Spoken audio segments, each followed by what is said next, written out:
Thank you. If you are willing, and even if you're not, we're going to sit in the darkness, in the quiet of the darkness, and we're going to listen to the building, to the ghosts. They do have words for us, but we do have to listen. But I don't believe in ghosts, you might say. Ah, I say. But what if you did? What words would you hear then? But I don't, you say. Ah, I say. But what if you did? Remove the barrier that separates you from what you think you know and can never know. Feel. So now, feel. Feel your feet on the floor. Do it. Feel your back on the back of the chair. Become aware of your weight in the chair. Feel the hairs on the back of your neck. And with your ears like antennae, tuned to something more than, bigger than, more subtle than, prick up your inner animal ears and feel. Listen.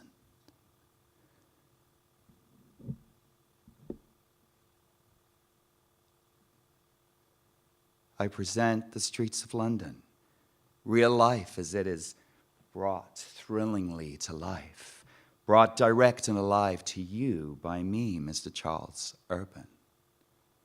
All them people walking towards me, I don't like it, do you hear it? I don't like it. This is no place for kiddies. They will think all manner of things if they see sights like that.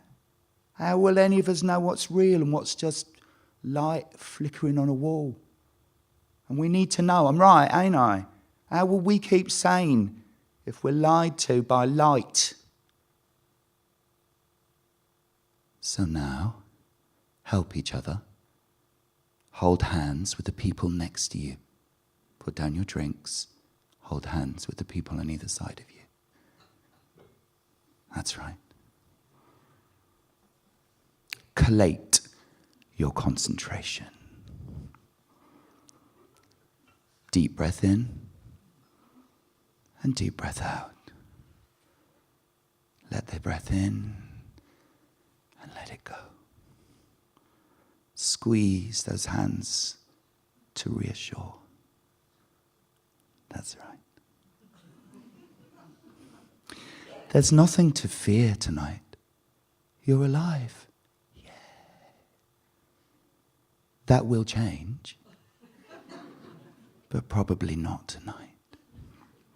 So now, again, listen.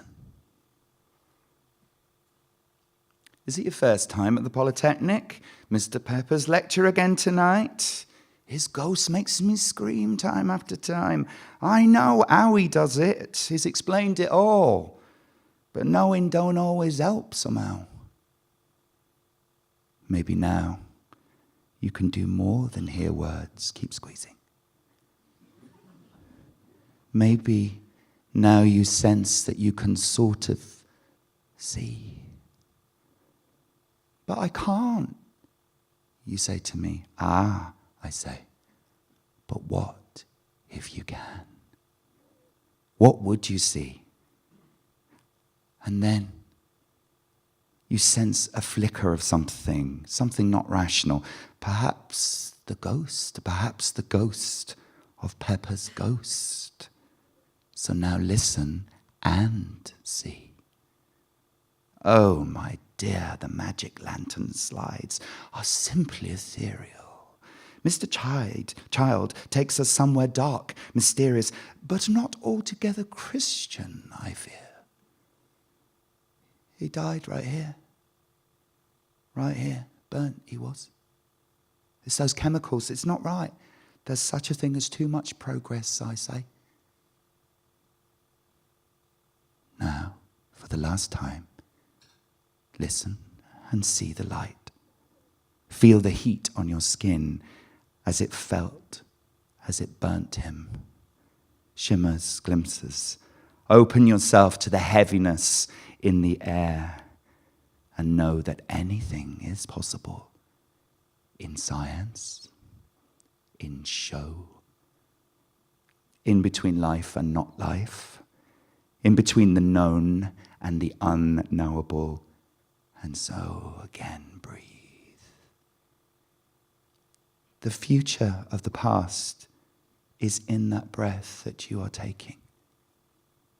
It was longed for, anticipated, and yes, it's still fleetingly just about present. Let it go. And now, it too, like the ghosts, is past. You may now let go of your conjoined hands. Thank you.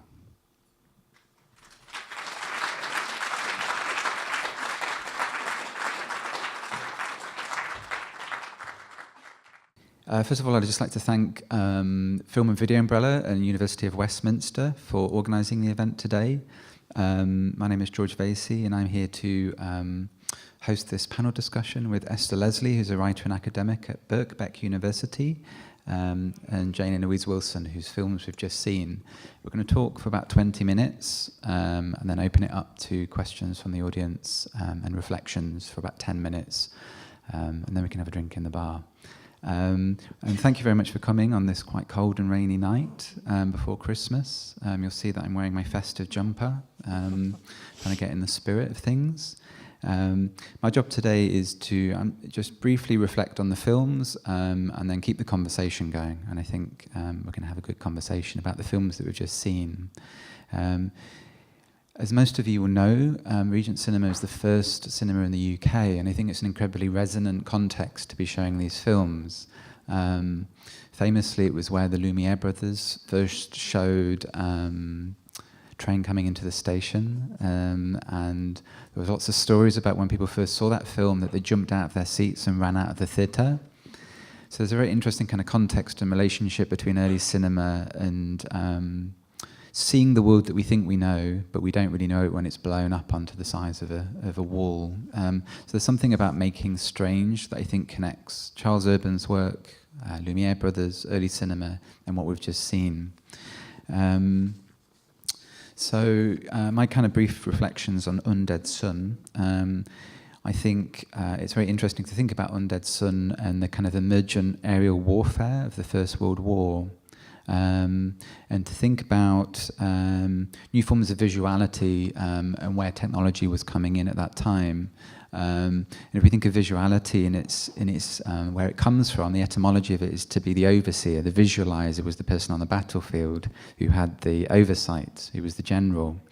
So within this film, you see new forms of visuality from the airplane and counter forms of visuality. So people trying to hide through camouflage and using decoys and trying to blend in with the landscape. And I think what's interesting about Undead Sun is, in a sense, there's two forms of camouflage that in the film. We see the actual camouflage, the kind of decoys, but also the use of prosthesis. And this is where I think this relationship between horror and war, horror and cinema becomes interesting, that the actual of horror of war was too much to bear for people when soldiers were coming home. So the prosthesis was a way of kind of rendering their wound invisible. And I think this is something that comes across in the work. In We Put the World Before You, the thing that I get from that film is kind of an idea of temporal dislocation. So we're looking at a scene from the late 70s, so it's within the lived experience of people from the First World War. And you, through hypnosis, trying to think about memory and reconstruction, but also quite interestingly in the way that the hand gestures kind of mimic touchscreen devices. So we're never quite sure where we are, and I think this is quite an interesting thing in relationship to We Put the World Before You. Also, I think if the first film, the Undead Sun, was about vertical forms of visuality, We Put the World Before You is about the close-up And the last film we saw was Cheese Mites, and this extreme close-up of the world rendered in an incredibly strange and monstrous way. And what's interesting is about this kind of complete focus on the close-up of the face, both the people being hypnotized, to your digital rendition of your faces, to the use of archival footage and the archetypal soldier with this kind of merging. So this is something that I kind of take away from this film. In a sense, the thing that connects Charles Urban and your work for me is that the closer we look at the world, the more we want to make it legible, the less it starts to make sense. That it becomes illegible, and that's kind of what I take away from the work. So Esther Leslie has got a brief reflection on the work, so I'm going to pass it over to her, and then we're going to open it up for conversation for about the next 20 minutes. Thanks, George, and thanks to Jane and Louise for fantastic films, and also to the programming. Wonderful to see those extraordinary movies all together. So this is just a short piece called Etheric Continuum. So in 1916, a book was published, Raymond or Life and Death. This was a man's account of the messages that he had received via a medium from his son Raymond, who died while fighting near Ypres on the 14th of September 1915, struck by a shell fragment. The book was a bestseller, despite or because of its thick weight, over 400 pages. It contributed to the survival hypothesis, that there is post-mortem survival and that this can be affirmed through the work of mediums who communicate with the dead. Many had lost loved ones. They longed for contact with them. This book provided details, not of discarnate, disembodied consciousness, but something more imaginable, more comforting, a world on the other side, just like ours. Raymond, so reported his father, said that the afterworld was concrete and perfectly real. He inhabited a house built of bricks, surrounded by trees and flowers growing in soil. What he had at first assumed to be an environment made from thought was seeming to be more than that, though he was uncertain as to what it was. As he slowly found his bearings, it became his role to help others pass from being killed in action to the afterlife. Sometimes these souls were still fighting, he said. He had a body like before, but without an inside as such, and wounds had been made whole. His missing tooth replaced by a new one. Another man had grown an arm, lost while alive. There were cigars and whiskey sodas available and books in libraries which would find their way to earth and publication by being impressed on the brains of earth dwellers. Did Raymond cast a shadow, or was his being like the shadowless angels of paintings? I don't know. The writer of this book, the father of Raymond, had been for some time interested in the afterlife and the paranormal. He'd been investigating mediumship since the early 1880s and reported his findings from then on in the Journal of the Society of Psychical Research. What made his representations on survival after death all the more controversial, though, and he reaffirmed them in Raymond Revised in 1922, was the fact that he was a physicist, this Sir Oliver Joseph Lodge. His interest was in the propagation and reception of electromagnetic waves, and through his experiments with jiggling iron filings in a glass tube as they coalesce or cohere under the influence of radiated electric waves, he perfected a device that he called the coherer, a radio wave detector, which enabled the invention of the early radio telegraph receiver, which is to say this man who was interested in mediums helped to invent one, a media form, which is radio, a technology that was crucial to the machinations of war, the war in which his son died. And what might tie this aspect of his thought and action together? The idea of ether. He wrote on ether, including the book The Ether of Space from 1909 and Ether and Reality from 1925. Ether is the name for a medium, an all-encompassing one through which light and radio waves propagate, a force that makes itself known to measuring instruments as a wind. We swim in the ether, drift in its wind. In the etheric continuum, an inertial interstellar medium with tensile strength in excess of any known metal implausible transparency, a near vacuous, gossamer-like quality, and the ability to support magneto-electric and gravitic fields, to conduct varieties of wave phenomena. And Lodge had built machines to detect and measure it, even as it slipped away from him and others mocked it.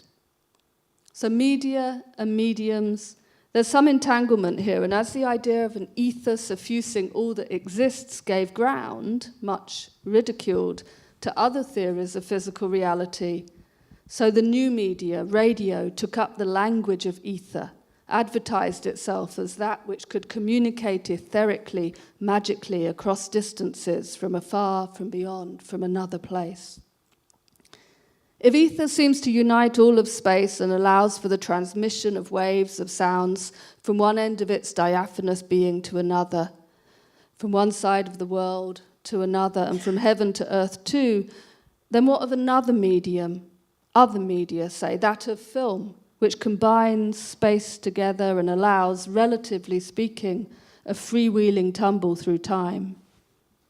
In these films we saw before us, we tumble through time, through wartime, through the time of the 20th century, contracted now behind us, through the 1970s into now time and the time it takes to view a film.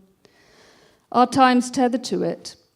I recall how in the late 1970s I would listen to a small transistor radio under the pillar, transmitting through the ether late at night, the parents in bed. I loved to hear local radios broadcast with mediums, psychics, who would divine the future for callers and contact their dead loved ones. What happened to all that? When did we stop communicating with the dead? Was it when social media caught us up in 24/7 communication with the so-called living?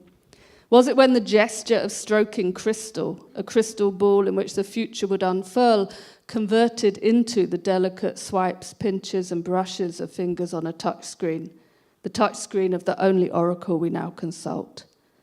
The fingers of surgeons, they say, no longer know the craft of sewing, so used are they to the smooth, unbroken surface of the touchscreen or the evenly cubed arrays of the keyboard. This brings forth another ether, the one used to anesthetize wounded soldiers on the battlefield, as elsewhere, to negate the war on their bodies, the pain of death and dying, to suffuse a body with feelings of euphoria or stupor so that surgery might occur. And sometimes that surgery repairs the face that has been blasted away, the face that Raymond Lodge tells us via the medium will be made whole again in the afterlife, but needs to be made whole enough again for this one.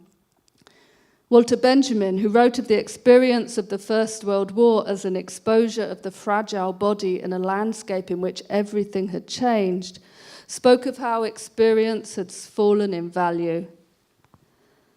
The language that communicated experience before the war proves itself inadequate. He writes, wasn't it noticed at the time how many people returned from the front in silence, not richer but poorer in communicatable experience?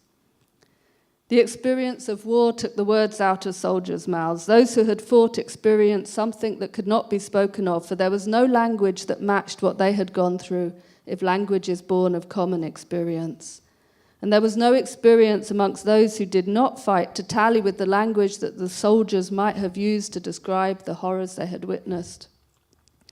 After writing this in 1933, Benjamin begins to theorize what film might do. Its function, he states, is reparative, curative, though his metaphors perhaps get arrested at the diagnostic.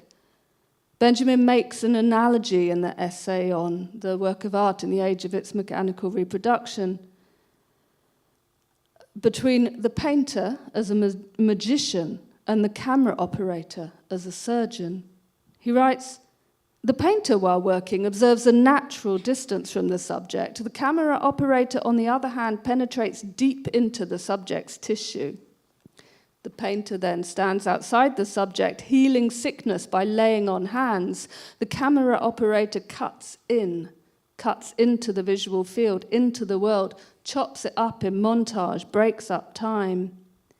Is it not surprising? It is not surprising then that Charles Urban argued that one of the major roles for film would be the filming of surgery for training purposes. But the camera operator is not the editor, does not do this work of recombining fragments, of stitching together time and space and making it all into a coherent whole. The camera operator is better understood as an X-ray, which penetrates the body without the need for actual cuts. All camera work proposes the revolution of vision, the abandonment of the naturalized gaze. We can put more than the world before you. We can put all that is visible, all that casts a shadow, and all that is hidden is shadowless too. And then we must learn to hide in the crevices, deploy decoys, do black ops, fake news. We must learn to disappear into the ether. Never more so than now. Those techniques of facial reconstruction after the battlefield tumble through time and come back into the militarized, weaponized space that is every city now. From those grids of facial analysis, points and lines to be reconstructed, come contemporary facial recognition systems. Yesterday and today, each one of us approaching this cinema may have participated in a police trial of scanning faces of all who pass by through Soho and around Oxford Circus, matching them to existing databases of those who are wanted for one reason or another. The machine ghosts of the algorithmic world never stop communicating through their new ethers into their omniscient databases that claim even to predict the future, and the emergent medium of exchange names itself Ether too, the ether of cryptocurrency. Walter Benjamin wrote famously of an angel, Paul Clay's monoprint angel, the new angel, who is contradictorily the angel of history, a herald of something old and recurrent that will not pass. It's an emblem of a redemptive impulse. He would like to make all whole again. Modernity is born of violence. Rubbish and rubble is the residue of the material forces of war and industry. It's also the consequence of an ideology, one of technical progress. The angel has a perspective from above. It sees one massive, interlinked event, while we on the ground experience only a sequence of blows, endless broken chains of pain. The storm that blows the angel from this mounting wreckage into the future is named, ironically, by Benjamin, the storm of progress. Here, in this film, in one of these films, we witness it again, the new angel of history blown backwards into our future from a past modelled in Farnborough's wind tunnels. Thanks, Esther. I had a lot of questions, but your text kind of sums up my questions in a really, with lots of very rich imagery, and some of the things that we were talking about when we were just in the bar before. But that's what I mean, because it's the multi-layeredness of your films that, for me, allow me to sort of fantasize or at least pull out all of these different aspects. I mean, was there a particularly resonant part of the text for you in relation to the films? I think it was really interesting at the end when you mentioned Walter Benjamin and you talk about this kind of angel of history, and particularly when you mention it in reference to the wind tunnels in Farnborough, because there is that whole motion of the idea of a wind tunnel being propelled forwards in a way, which is almost this analogy of Benjamin's angel of history, where it's kind of being propelled forwards, but it's leaving chaos in its wake. And I think there's something about that kind of sense of what the legacy of what the First World War, but also all war in some respects, of course. But I think that's a really kind of powerful metaphor to talk about. Also, when you think about the beginning of the 20th century, and you think about 1914, and you think about that was the birth of modernism. It was also the birth of, you look at movements like futurism and this kind of optimism about what warfare could present in terms of the future and in terms of its potential, but in many respects we also see that. And even I just wanted to mention about the sound, and We Put the World Before You, which is a wonderful soundtrack. I have to thank Paul Cassidy here, and of Anton Webern's Six Bagatelles, because this was written in 1914. He was a student of Schoenberg's, and it's the birth of modernism in some respects. But it was incredibly abstract, incredibly experimental, incredibly forward-thinking. But of course, But is there, years later. is there also something, because there's a sort of vortices kind of reference as well, isn't there? And that sort of sense of this cold blast of wind, which is really bracing, and that sort of abstraction that comes across in the animations and the gridded kind of models. Yeah, I think that was key for us to see the FAST archive, which is actually showing you the aerodynamics of wind flows over different kinds of air flight. So you can see in terms of wings what they've used. So it really was all filmed and recorded within Farnborough, within those two wind tunnels. And so there was a existing archive that was fascinating to see, but also as well very much spoke about that idea of flow and technology, and also how that kind of motion propels you through. But I think it's interesting as well that also in terms of the film that you see that there's something about the notion of what you were saying earlier about George, about decoys as well, because you actually think until you see that person come and sit up and walk up and sit beside the enormity of the actual wheel, you don't really see it as a real thing. It could be a model, it could be something faked up, it could be something.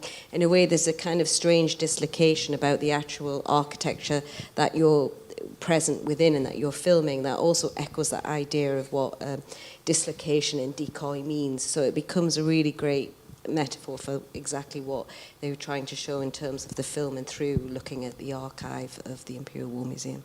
I mean, and also just to follow on the last sequence, just the last sequence of Undead Son, which features, is based on a First World War account from 1916 of a conscientious objector who was forced to wear his uniform and in protest shred it to pieces overnight. So he'd rather expose himself to the elements and naked rather than spend the night in the uniform as a form of protest. So I think, there is something about that kind of imagery you were mentioning about through the ether, but thinking of, in 2003 you had sort of Iraq war veterans who also took to shredding their uniforms, but this was as a kind of form of catharsis. So it was a way of kind of combating the kind of trauma of what they'd gone through in a way, but in a creative act as well. So I think there's something really, we're still living with what was early 20th century clearly, but also that kind of strange enough echo of that strategy somehow. I think there's something about the vulnerability of that figure in that wind tunnel as well. And I was thinking about, we put the world before you as, you mentioned about Benjamin's purpose of film as a curative, and I was wondering if we could kind of relate that to the films, and thinking about We Put the World Before You as this kind of acts of restoration in there as well. And I was wondering whether you wanted to reflect on that. I think it's interesting that, we're talking about Face Lab and working with face recognition technology and creating that sort of scanning and being able to piece together. But also because we'd been looking at the Mortimer archive and looking at the collection of images that he'd shot, and obviously seeing those images of First World War survivors, but also the devastating injuries that happened to their face, and understanding that, once you kind of composited some of those injuries together, we worked with Caroline and made an average of what would be, that kind of those kind of injuries. But then actually what's important at the end is what you see is all of those faces being averaged into the face of an average soldier. And so from something that is potentially quite dehumanizing, it becomes a very visible, very vivid portrait of somebody who feels very, very present and very visible and very alive. And partly because also knowing that, there's a lot of those we were mentioning earlier about those images that you can see online, and because they're not subject to copyright, people have used them, but they've used them for, kids games like not kids, sorry, adults rather, but BioShock and these kind of distorted games that go on in terms of that technology, but also using those horrors and those images so that they become kind of rendered into this kind of quite abstracted, faceless presence. I realise we've been speaking for about 25 minutes. It goes very quickly. So I was wondering whether we could open it up. Are there any questions from the audience? Have we got a microphone? Yeah, we've got a microphone over here. Is there anybody that has a question or reflection? Is this gentleman at the back? Is that? Yeah, with his hand up. I guess I was wondering about the title of Undead Son, the word undead. It's not something that's live, it's not something that's dead. It's kind of in perhaps this in-between state. And maybe something to do with technology there, and these disembodied existences of facial recognitions that just can't move temporarily into anything else. I was just wondering if you'd say something about the use of that word there. Yeah, thank you for that question. The title Undead Son was actually, when we were researching this at the time, we saw a film by Abel Gance called J'accuse, and the film is based on, it was made in 1919, so just after the First World War, and it's it's an extraordinary film, but it's about a protagonist who is a poet who goes and fights in the trenches and returns mad, and he writes, and his poet is an ode to the sun. And at the end of the film, you see, because of course it's staggering for us to think about it now that so much of the population would disappear and not return. Which is what happened in the First World War, and at the end of the film J'accuse, you see these soldiers coming up from their graves and marching back to the village where the poet once lived, and sort of returning to the families. So it really is that question of what people of what you thought, I suppose, that idea of undead. Because when soldiers left, or when these young men left, they were incredibly young and alive and had this potential, and of course they just disappeared. So this image of undead and an undead son, that kind of came very much from, I suppose, from that initial thing of looking at of J'accuse, really. Great. Is there another question? Provocation? At the moment. I have a question about the kind of role of gender in the films. So the female voiceover, the women that are being hypnotized in the Undead Son, the role of women making the decoys and prosthesis. So I was wondering whether you would like to talk about that.